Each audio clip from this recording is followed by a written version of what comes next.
The video you're about to watch was first live streamed on social media on the 19th of April 2020. Let's take a look. In this video, I'm going to be sharing some local updates and useful information, discussing local projects that are underway in our community, although not underway right this minute due to our level 4 lockdown, and I'll also be happy to answer any questions that come in through the comments while we're live. If you're watching this live, thank you for joining me. Kia ora, I'm Simon Britten. I'm the Deputy Chair of the Waipapa Papanui-Innes Community Board. I'm also the founder and the curator of the Think Papanui Community Engagement Initiative. Just as we get started, I'm just going to switch across to a second screen. Please bear with me for a minute. It really does help with visibility for live streams and other content that I'm putting on if you share it on your pages as well as me sharing it from mine. So I'm just going to jump across and share to my personal profile the live stream while we're going, just to help encourage a few others to pick it up. Bear with me while I do that. And need to click there, and share now to my friends. Cool, thank you, and thank you if you do that as well, appreciate that. If you're not watching this live, it's possible you're watching this after the fact, as I will be keeping it online, and I'll be checking for comments that are added later as well, and I'll also be uploading it to my YouTube channel. I'm recording it as we go, so you may be encountering it there as well. Please do bear in mind I'm live streaming this on the 19th of April 2020 from Christchurch, New Zealand. Some of the content will be quite specific to our current situation in relation to COVID-19, alert levels and lockdown and so on. So here's what we're going to be talking about today, just up here somewhere. Just going through, first of all, a bit of an update from me. So to start on that, what am I up to at the moment? Well, I'm at home like everybody else. I'm staying in my bubble and continuing to work in my day job, which is with a local community organisation. I've got a couple of other essential workers in our household, supporting some relatives of ours as well who are a little bit older without bursting bubbles, doing all those things that we need to be doing at the moment. Also on Think Papanui, I'm continuing to post updates there to the local, relevant to our local community. There's a lot less happening at the moment, so the update rate is a little bit less frequent than it normally is. One of the things I'll come back to shortly though is a page I've set up on thinkpapanui.nz that is specifically relevant to what's happening in our local community at the moment. What's happening with the Community Board right now? Well, Community Board is not meeting at the moment, so just as we went into lockdown, Council made some decisions around governance during the lockdown period, and that in particular has meant community boards and council committees, their delegations have been pulled back to council and meetings have been cancelled. So the only body that's meeting at the moment is council. Council has also established an emergency committee that could meet. That hasn't happened at the moment, but it could do if it became necessary. We're just waiting to see at the moment what's going to happen around a return of powers of delegations to Community Board. We don't have a pathway or an update on that at the moment, so I'll keep you posted on that both personally and through Think Papanui in terms of what's happening. In the meantime, I'm providing updates on Think Papanui around what's happening with council meetings, because I think it's important to encourage people to continue to be aware of and engaged with our local democratic processes, such as we have them at the moment. At council, as I've said, council's continuing to meet. That doesn't involve me. I've been watching those council meetings though. A key thing that's coming up, as well as how council's handling response to the current situation, is of course our annual plan. Decisions about which will be made over the next little while. That's where the council sets its budget for the coming year. It's generally based on the council's long-term plan, which is the 10-year budget that council has. It will be updated next year. However, kind of all bets are off a little bit at the moment. Of course, under our current situation, it's having a pretty significant impact on council finances as it is on personal finances, both locally, nationally and around the globe as well. So interesting times indeed there. Just on useful information, I just wanted to flick across to my web browser and just share a few things there. I'll just need to switch the screen, wave the mouse around and check that we're all good. So first of all, on the Think Papanui website that I maintain, thinkpapanui.nz, I've set up a page called What's Open in Papanui. And if you head to Think Papanui, you'll find it. Just click on the header and you'll get there. And I just want to really quickly run you through what I'm maintaining on that. First of all, there's a bit of an explanation at the top of the page, some key messages that's come from government. some links to other pages, which I'll actually be looking at in a minute, so I'll skip past that, and then some content specific to Papanui Ward. Now this is updated as often as I reasonably can. It's kept as accurate as I can reasonably keep it, and I'm keeping links to primary sources so that you can dig a little bit deeper or double check things as you need to. There's a bit of an explanation and a big disclaimer there. Then there's information on what's happening around public transport, what's open at Northlands Mall, what's happening specifically with our supermarkets down at Northlands, what I'm aware of happening with veterinary clinics locally, a bit of a comment around medical services, both in terms of doctors and pharmacies locally. I'm not including any detail on those because, first of all, we have quite a few medical centres and pharmacies across Papanui Ward, and it's a bit of a challenge to keep it accurate and updated on all of them. Secondly, I'm a little bit wary of getting into the health domain in terms of giving advice, so my advice is check with your local GP or your local pharmacy around availability, opening hours, procedures for visiting. Then there's more detail on banking services. Banking is obviously pretty disrupted at the moment, as is every other sort of retail environment. Some local branches are opening 1 day a week. I've got the details on there as accurate as I currently understand them, so do feel free to check on that if you need to make an over-the-counter transaction. That's mainly aimed for people who don't have access to online services, people who need particularly to handle cash at this time, which is unlikely to be a great number of people. Potentially I can add other content to that. I haven't had any other requests for content at the moment. There are a few other services that are open at the moment. Service stations are one, dairies are another one. There's a few other sort of convenience stores that I am aware open, laundromats as well. So in general, I would say check with your local whatever it is before heading down there if you haven't been down there already and aren't familiar with what's happening. But yeah, appreciate any feedback on that. Let me know if there's anything that seems to be missing, and definitely let me know if you notice anything that seems to be inaccurate or out of date. Now I'm just going to look a few other places as well. In terms of COVID-19 information generally, of course, covid19.govt.nz is the primary place to go for resources and information. I'm not going to walk through that, but just going to acknowledge that it's a really handy site. I've gotten a lot of useful stuff out of it myself, including a handy detailed chart on alert levels that's come out since Thursday. Come back to that when we get to our Q&A. The Ministry of Health website, this is also linked from Think Papanui. So the Ministry of Health website has more detailed information, obviously around health, includes information on current cases, current clusters, all those kind of bits and pieces. And then the other key COVID-19 place to go at the moment is the City Council's website. Again, just off the homepage, ccc.govt.nz, you'll land, you can go then to the Newsline site, and then there's a whole bunch of links and information there around what's happening with council, around things including rubbish and recycling, readying for a change in alert levels. I might just open that page up in case we want to come back to it in a little bit. One other place I just want to go at the moment, a really interesting website that's come up since we've gone into lockdown, is a site called How Long Is the Line? You can find it at howlongistheline.org. Probably can just search it up, you should be able to land on it. This is a New Zealand initiative. It's not local to Papanui, but it works locally. And this is a website that aims to answer the question, is there a queue outside the supermarket? Just to help people plan their shopping and plan their journeys to minimise contact if that's possible, minimise waiting, all those kind of things.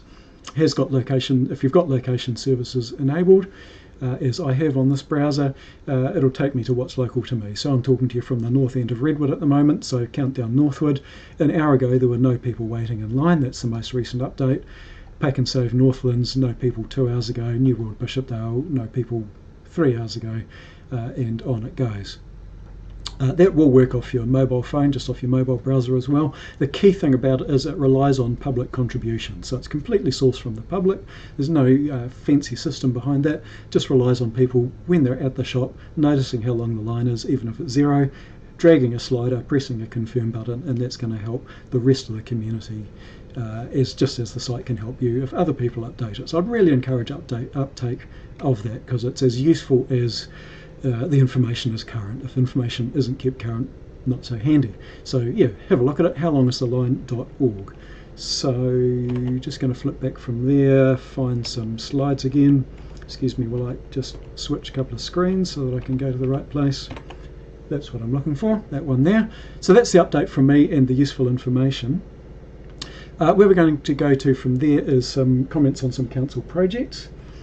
and some public sector projects as well. So noting of course that construction activity is on hold right now. However, when we get to level 3, whenever that is, we can expect a resumption of some of that work. And of course in the background there's work going on in terms of planning projects as well. So key council related projects that are happening that impact Papanui Ward at the moment. One of course is the works downstream of the Christchurch Northern Corridor. Looks to me like the construction crews working on that did a pretty heroic job leading into lockdown of removing cones and making the roads as navigable as possible in the short term. We were expecting all the downstream works to be completed by the end of June this year. Clearly we've got a bit of a pause on the work at the moment, so things are going to take a bit longer, and that of course includes a bit of a pause on some consultation around some of the local streets and the traffic calming measures, where there were still some things to be decided in terms of what exactly would be implemented. So watch the space is really all I can say about that at the moment. Of course, not long before the lockdown we also had an announcement from the Alliance building the motorway that completion of the motorway was now expected at the end of the year rather than mid this year.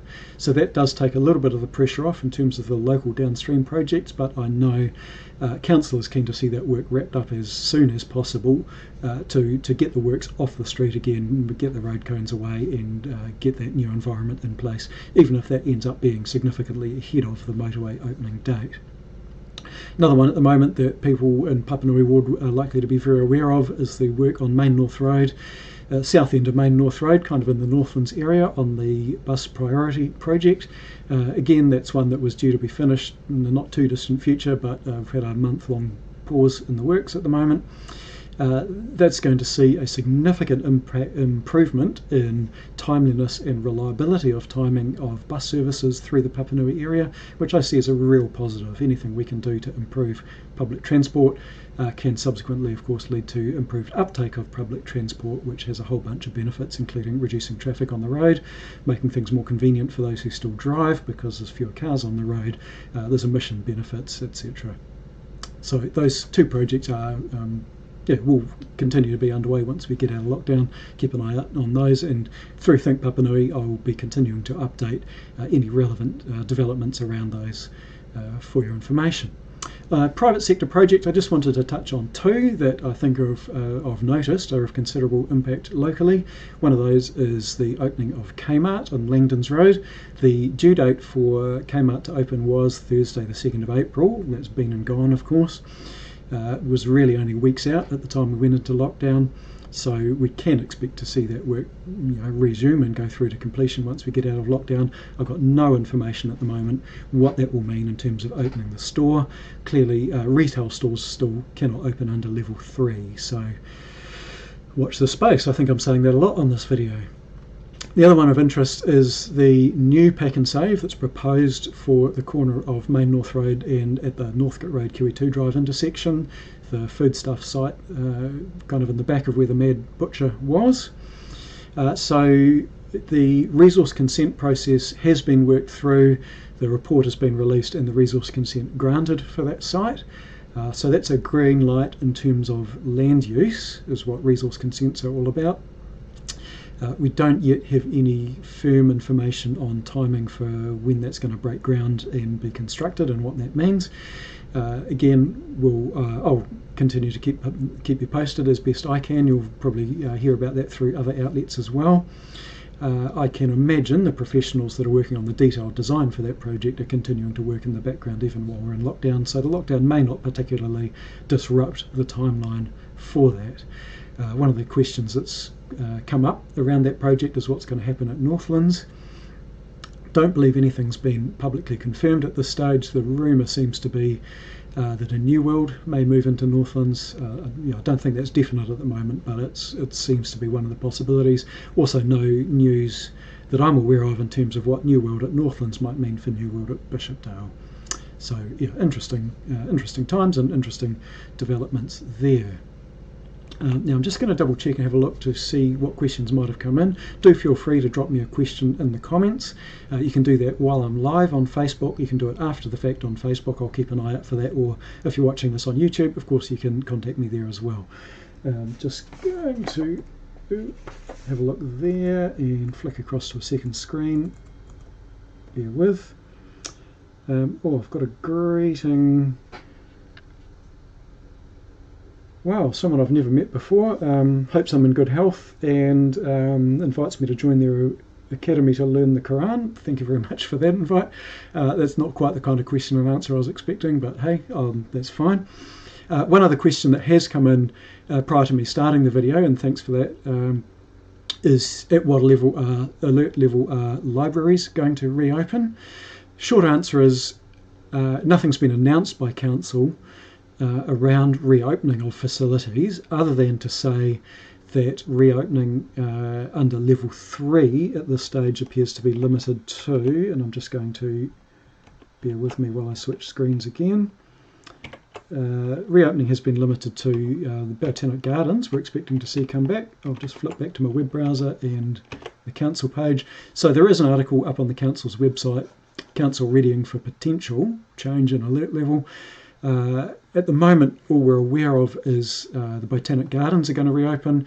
I can imagine we're not going to be encouraged to travel from significant distances away to the gardens, but it will provide some further recreation opportunities for people who are living locally to that. What we are hearing under level 3, let me just flick back to me.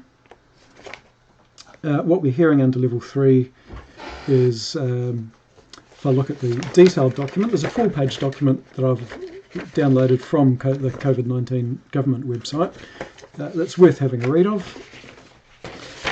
It does have a section on public venues. What it says about public venues at alert level 3 is all public venues stay closed. And really the focus at alert level 3 is still stay home, stay in your bubble, break the chain, save lives. The messaging doesn't change that much. Some businesses are able to open where it's safe to do so, and where if people are moving out of home, it's because they have to move out of their homes to partake in that business. For example, construction's an obvious example.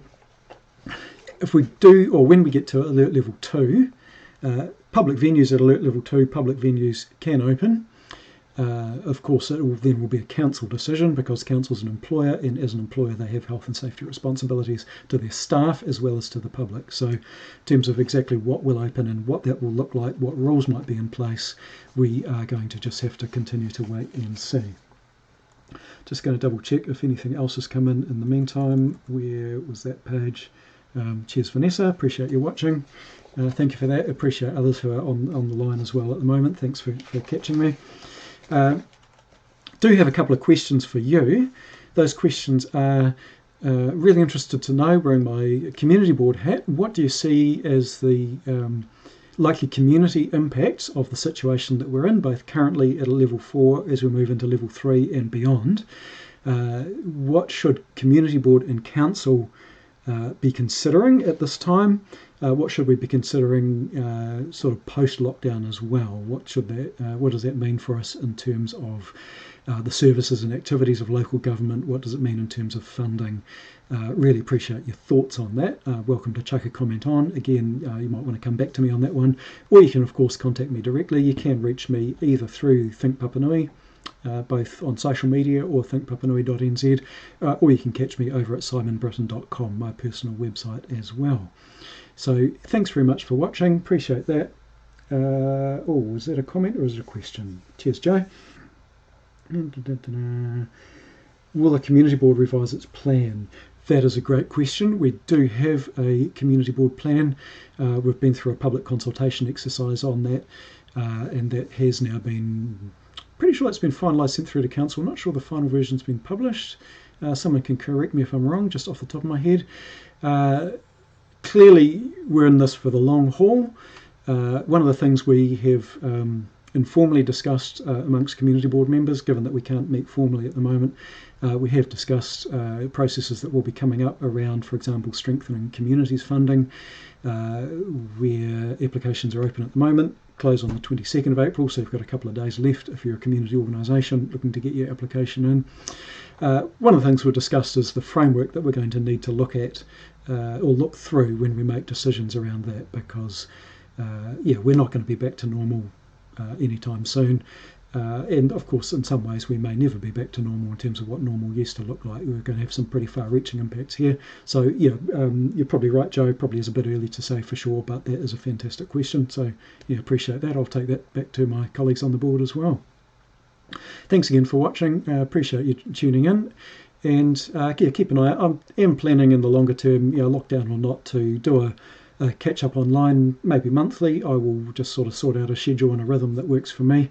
But I think it's quite a useful and effective way of connecting with people. If you would like to connect with me in person when that's possible, as we move our way down alert levels, or if you'd like to just give me a call or whatever, just look up my contact details, as I've said, and drop me a line. Otherwise, keep an eye on my Facebook page, and I'll see you there, or at least you'll see me. Kia ora.